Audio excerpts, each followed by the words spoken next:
We'll call this meeting to order. Please join me with the pledge of allegiance. I pledge Allegiance to the flag of the United States of America and to the republic for which it stands, one nation, under God, indivisible, with liberty and justice for all. Thank you. Item number 3 on today's agenda is to approve the agenda. Mr. Chairman, I'll move item 3. I'll second it.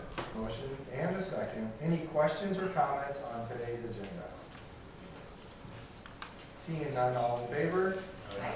Opposed? Item 3 carries. Item 4 is to approve January 29th, 2019 meeting minutes. Chairman, I make a motion to approve the January 29th meeting minutes. I'll second. Motion and a second. Questions or comments on the 29th meeting minutes? All in favor? Aye. Opposed? Item 4 carries. Item 5 is drainage claims, and we have none. Item 6 is to receive and place on file Veterans Affairs Commission request for approval of wage increase for Dan Rubinkowski, Veterans Affairs Director. Mr. Chairman, I motion to move item 6. I will second that. We have a motion and a second. This is a step increase of 82 cents. Questions or comments on item number 6? All in favor? Aye. Opposed? The motion carries. Item 7 is to consider a recommendation from Snyder and Associates Incorporated, engineer Paul Jacobson, to award the amount contract for the bank building skylight to Woodruff Construction LLC for the low bid amount of $136,070 and allow the chairman to sign after review from county attorney. Mr. Chairman, I'll move item 7. I'll second it. We have a motion and a second. Questions or comments? I guess there's 155 days on to get the project done. You know, 150. I think it's 150 round number. 150 round number, just, like to stress that we'd like to have it done in 150 days if all possible. The tenant is counting on that, 10 correct? days. All 3 tenants have said that, so of course we're And based on my review of it, yeah, that is certainly a concern, given that it says it's 150 days, but when you read through the agreement, it says the penalty for not doing it in 150 days is see the paragraph of liquidated damages, and liquidated damages is left blank. So we don't have an agreement that says on day 151, if it's not done, we get $1,000 for each additional day. So there's no provision for liquidated damages. So that would be the concern. We're taking them at their word, we're going to get it done in 150 days. And it's very important to the county attorney's office, the health department, Veterans Affairs, the bank tenant of the county owns the building. That's done in a timely manner. Okay. Further questions or comments on item number 7? All in favor? Aye. Opposed? The motion carries. Item 8 is to approve Amendment 4 to Operations and Maintenance Agreement for the Webster County facilities to continue the original Operations and Maintenance Agreement dated February 16, 2004 through June 30, 2020 at the rate of $509,352. This is our Johnson's Controls contract. They do maintenance on all of our buildings, cleaning, services. Mr. Chairman, I'll move item 8. Second. Motion and a second. Questions or comments on Johnson Controls contract? Seeing none, all in favor? Aye. Opposed? The motion approves. Item number 9 is to receive and place on file the following annual manure management plans. Webster Report at 3159 Kansas Avenue, Gowrie, Iowa. Northwest Finisher at 2235 300th Street, Fort Dodge. Mr. Chairman, I motion to move item 9. Second that. Motion and a second. Questions or comments? Yeah, Webster Court just changed their crop rotation. They're using them in their analysis. And Northwest Finisher, they've added acres, they've changed their crop rotation, they changed the application method, and then they're using them in their analysis. Questions or comments from the floor? Seeing none, all in favor? Aye. Opposed? The motion carries. Item number 10 is to approve the statutory rule requiring an ordinance to be considered and voted on for passage at 2 board meetings prior to the meeting at which it is to be finally passed, be suspended. Sure, I make a motion, we act on item number 10. I'll second. I have a motion and a second. Doreen, explain this. Basically, we have the ordinance for the, early renewal, that the ordinance 054 to change the early renewal plan. And we have the option to suspend it, the second one and go right to the third. So we're suspending the second and going right to the third, which is the next motion. And this is just the language that was sent to me. Okay. Questions or comments for item number 10? Yes. Does this suspension just take effect for this particular meeting, or is the suspension in effect until you reenact it? No, for this meeting, because we'll go on now to the third one and do final consideration. Okay, but for any other ordinances or considerations that come up, that will go back to the 3-step process? Yep, unless they elect to do the same thing again. Okay, okay. Yep. Thank you. It was unclear whether that was a one-time or we're Oh. suspending it No. altogether, No. issue. Thank you. Any further questions? So roll call. Depot, aye. Campbell, aye. Conrad, aye. Vote aye. It passes. Thank you. Item number 11. Final consideration of ordinance number 054, an ordinance providing for the division of taxes levied on taxable property in the January 2019 addition to the Webster County Regional Urban Renewal Area pursuant to section 403-19 of the Code of Iowa. Mr. Chairman, I motion to move item 11. I'll second. Motion and a second. Do we have any oral or written comments? I have no written comments. Questions from the floor? So you said this is the second and final? This is the third and final now. Okay, We did the first one last week. yes. Wait the second. Waited the second, and we're on to the third. Questions from the table? Roll call vote. Depot, aye. Carlson, aye. Campbell, aye. Conrad, aye. Vote aye. Passes unanimously. Item number 12 is Iowa Central Community College Agricultural Program to present. Good morning.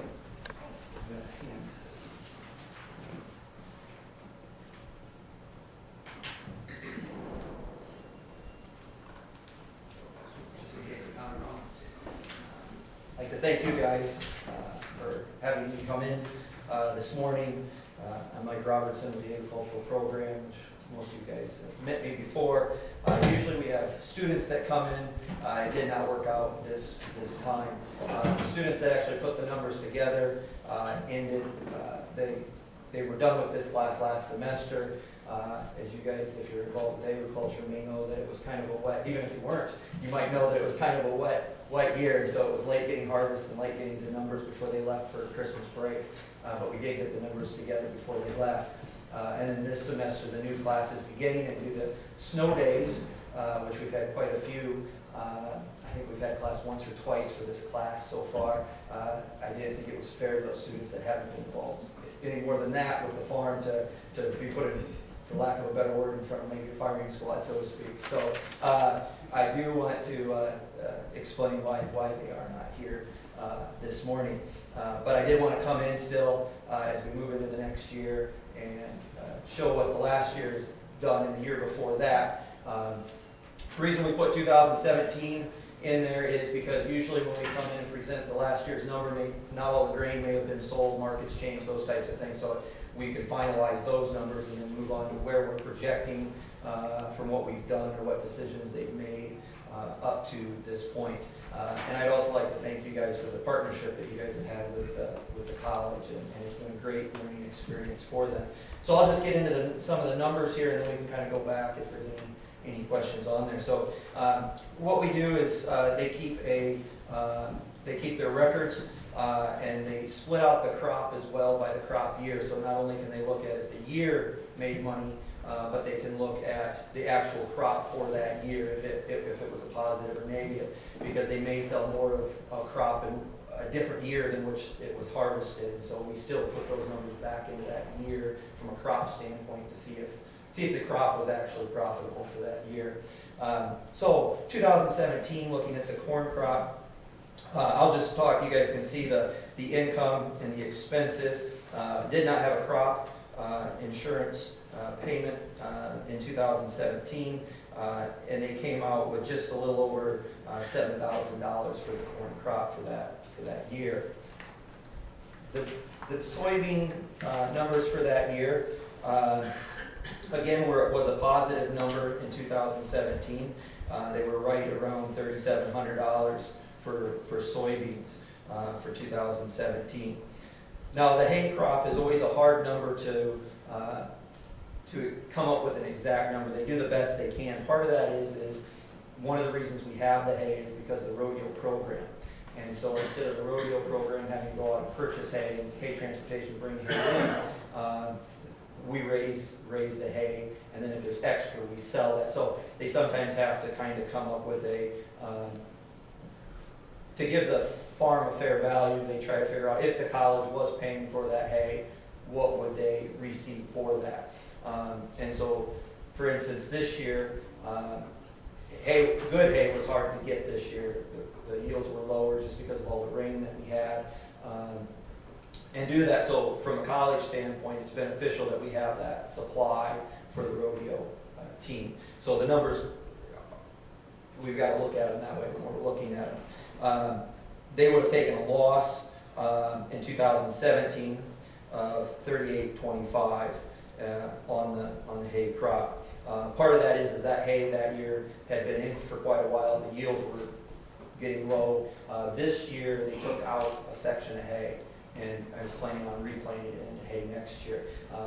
Kind of a side note here, established alfalfa, you don't want to go back in and put alfalfa back in on established alfalfa because there's a toxicity that'll kill the new establishment.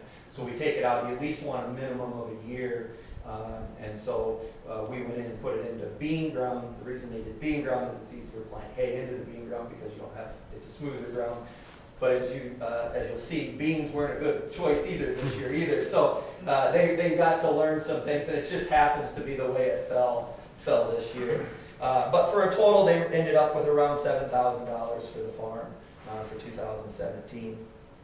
For 2018, projected income at this point would be around $18,000, which is quite a bit better than they did in 17.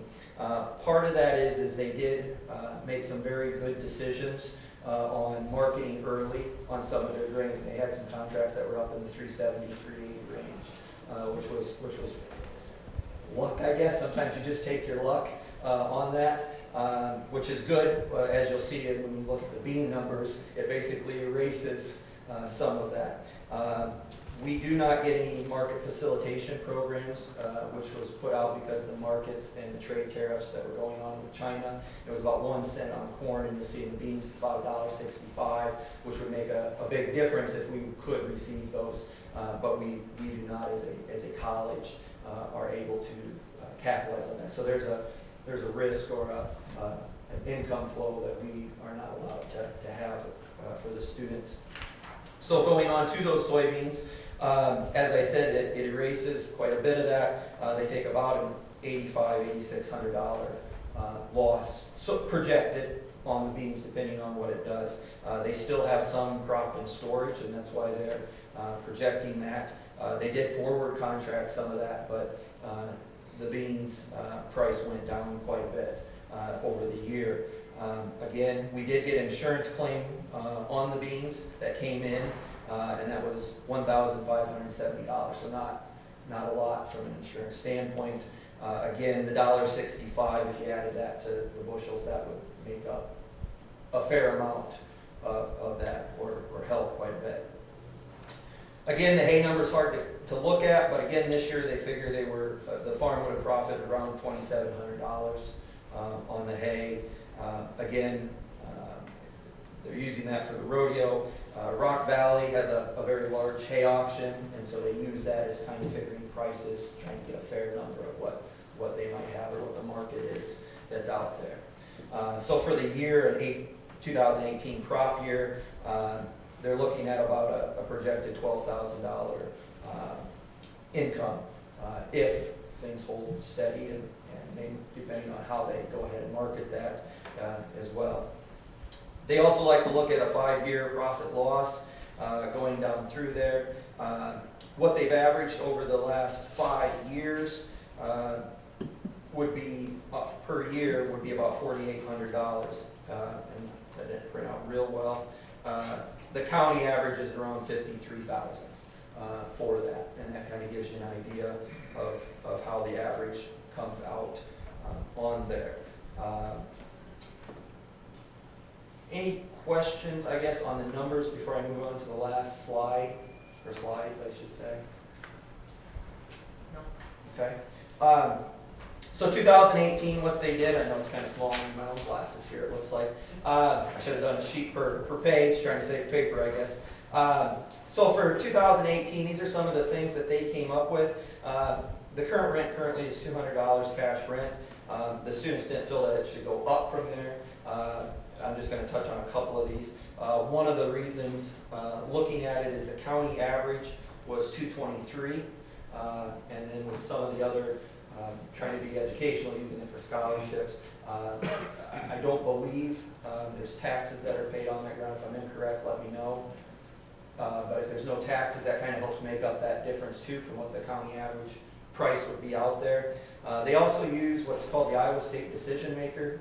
It's a bunch of forms that you can use in different Excel sheets and that Iowa State University puts together, and they use one that determines what Iowa State would consider a fair rent, market rent, using your numbers. And they actually have, I believe it's 6 different things or ways of figuring that out. One's a share of the gross income, one's the tenant's residual, one's expected yield. Based on the expected yield, they put a price per bushel that the landlord should get. They use a corn suitability rating, in other words, the profitability of that ground. A percent, if you were an investor, what percent would you want back on your land value? And then a crop share equivalent as well. When you put all those together and come up with a number and average all of those out, it came up to $190. What would be considered a fair rent number. So they didn't feel that it should go up over to 200. You guys can kind of see through some of the other ones. They also put in there some of the other uses that they've used it for in the past. Not only for student learning and other classes, they've done some research looking at different seed selection. We've hosted FFA soil judging events and events that we bring in from the surrounding north central Iowa area as well, and expose them to that as well, and then the hay for the rodeo program. So there's other things that ground is used for as well. And myself and the students would also like to, again, thank you for the opportunity for them to be able to learn and then use that money. We've taken that money, we put it into an endowment, and we give first and second year scholarships off of that money. And that's really our pool for scholarships for our agricultural program at this time is that money. And we did first year, and then we've also tied, they can get a higher amount if they've received their state FFA degree. So that gives them a little extra bonus if they qualify for that. Along with that, there's a lot of first year scholarships for kids to get them in the door, but part of this money is also for second year students, so they can reapply or apply if they've gotten up to a GPA now that's appropriate. So Thank you. that's what I have. Questions? Yeah, so what activities do the students participate in the farming operation? In the farming? Yeah. The whole thing. There's everything from marketing. We have custom operators that, just from a cost standpoint, to own machinery and those types of things. But they're required to go out there and put in time. At first, we used to try to all go out there, but only so many can go along and do tractor stuff. So what there is there's built into the schedule that there's required range time. So I get an email or a text message or a phone call from our custom guys that they're going to be going, and they have to go out and assist in that. Marketing, the budgets, they do the crop scouting, They can go out and actually drive the tractors and the combines and the stuff like that, or they just watch it? No, they go with, and some of them, some don't always feel as comfortable, but they allow them, our custom guys have been really good about, working with them and allowing them. They've set the planners, some years they've brought them out and we'll set them, where we're doing test plots to get the planners ready to go. And different, then you can see some of the pictures there, that lower left-hand corner picture is actually them out there, putting in one of the plots and setting the planners for different seed populations and those types of things as well. Usually our advanced corn and soybean agronomy class puts in a small plot along with our larger test trials that we do. And then we've also worked in the past with Iowa State on different things too, if they want to look at some things. Do you have another set of records, or not records, but to show the kids in real life what this farm would cost if they were renting it at fair market cash rent? Yeah, we go through all the numbers. Like I said, Iowa State Ag Decision Maker has good. Well, I mean, for our area, they actually had to come to us, and they want to bid 210 or 215, and the market's at 280 or 290. Right. I guess it Are depends. you teaching that? Yeah. It's a real life situation. We talk about that, and we do think this is a real life situation. Yeah. Obviously, the county average, unless you don't agree with Iowa State's numbers, was 223. So there is people paying more and there's people paying less. Everybody comes from a different situation, and they may own ground that they're leveraging. They may, and we talk about all of that and what situation they're in, what they could or couldn't do, and then what are their decision. And we talk about, even with marketing, is it we're trying to get some funds to go back into scholarships, or is it you're putting food on the table? What does that look like? What are your options if you own storage or if you don't have storage? And maybe your marketing is different if you have storage versus if you don't have storage, and where those points are. So yeah, we try to talk about it all the way around. This is a great partnership we have, no question about that. I just want to make sure the kids know that in real life, Right. this wouldn't work. In real life, the county, if we would bid that farm out for cash rent, we know what the market rate is. Right. And it's substantially higher than 223. Right. So I just want the kids to realize that in a real life situation, they would be in, these numbers that, wouldn't work with them. Well, maybe they're not ready. Maybe Just so they're worthy. maybe an 18, 20-year-old can't come in then and bid against somebody at the county. But maybe they have somebody else that would do it. So I wouldn't say that it's not real life. Maybe this farm, but looking at it from a farming standpoint, obviously there's people that are bidding less than that, and there's people bidding more than that. And maybe in their situation, dad or grandpa is bidding it to them for 223. Maybe they're not putting it out for bids. Just so we realize that. Yeah. Just so they know that there is real. Oh, there's everybody's in a different situation, and so yeah, I think I know where you're coming from, but We're stewards of the taxpayers' monies here. Right. And I do want to continue the operation with the college. Right. It's a great opportunity. right. And I think we got to also look at, we're bringing those students in, and if this is one of the reasons why they're coming in, they do spend money also down at the movie theater or down at the wherever place they would like to spend money at. So, and that gets funneled back to. It's a great opportunity, so I appreciate it very much. Other questions or comments? Thanks again for coming. Thank you. Statements we missed though, but, hopefully next time, so we completely understand. Nope, sounds good. We'll be getting back. Nope, that sounds good. I'm gonna take off, and I've got a class, so I'll keep moving. I gave a little Very more much. Thank you. Item number 13 is to consider reappointment of planning and zoning administrator. It is my understanding that you would ask for closed session. Yes, sir. All right, closed session 21-5, I is to evaluate professional competency on the individual whose appointment, hiring, performance, or discharge is being considered when necessary to prevent needless and irreparable injury to the individual's reputation, and that if individual requests a closed session. I need a motion. I have a motion and a second. All in favor? Aye. It's unanimous. And it is 10:24. We'll go into closed session. All right, it is 11:10. We are back in the regular session of the February 5th, 2019 regular meeting of the Webster County Board of Supervisors. Item number 13 is to consider reappointment of planning and zoning administrator. Mr. Chairman, I'll move item 13. We have a motion and a second to reappoint the planning and zoning administrator for a term of a year. This is an annual appointment. Do we have questions or comments? Seeing none? Oh, yes. Yeah, I was, I've got a few comments to make about Sure. it. Come on up.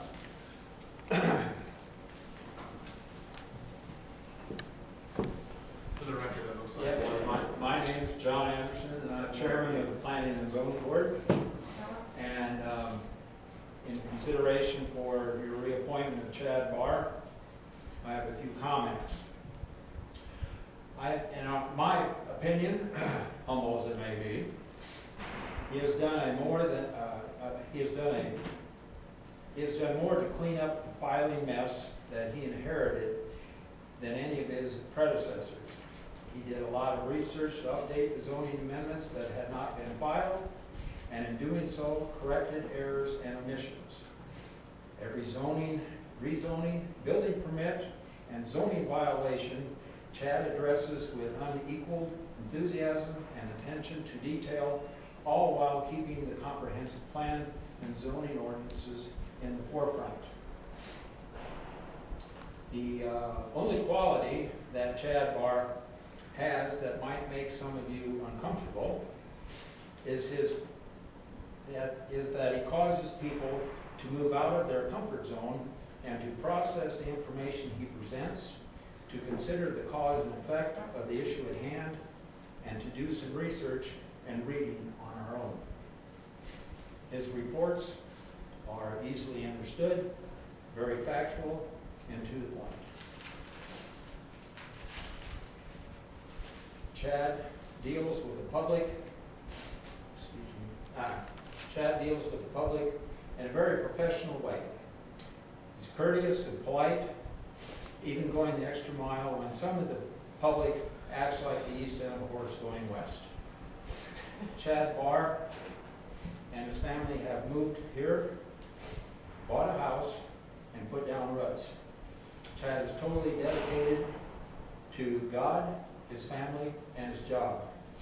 And all the while working under a cloud that you supervisors have put over him by hiring him 1 year at a time.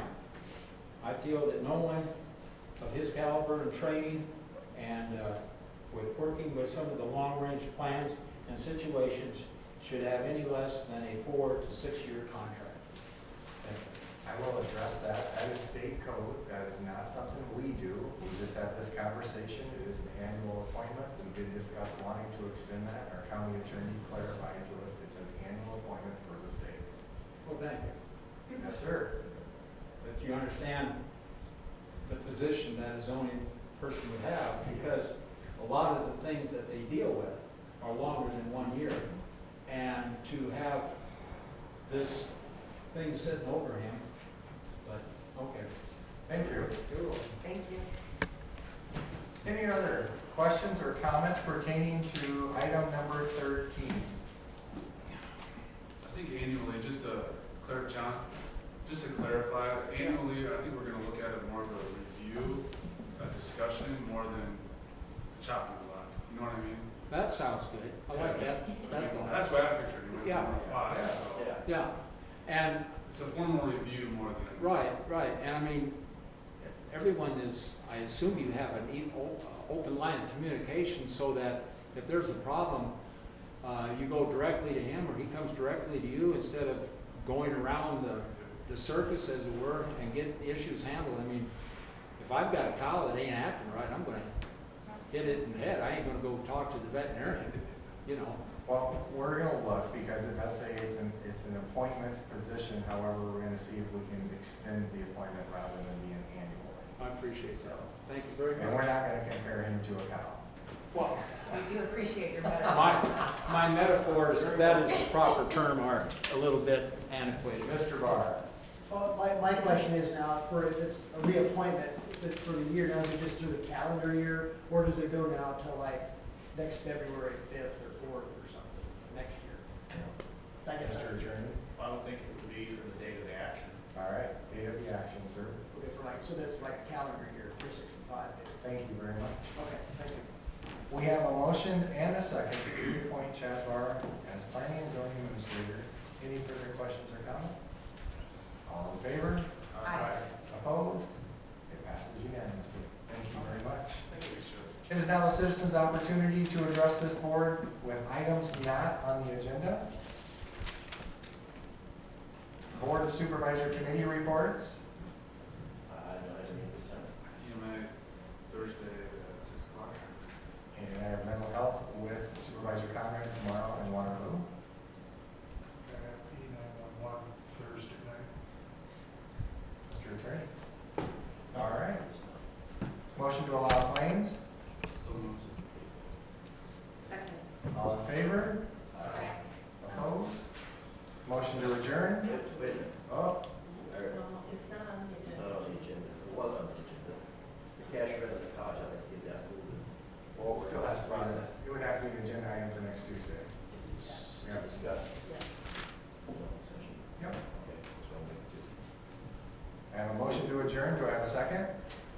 Second. You made the motion.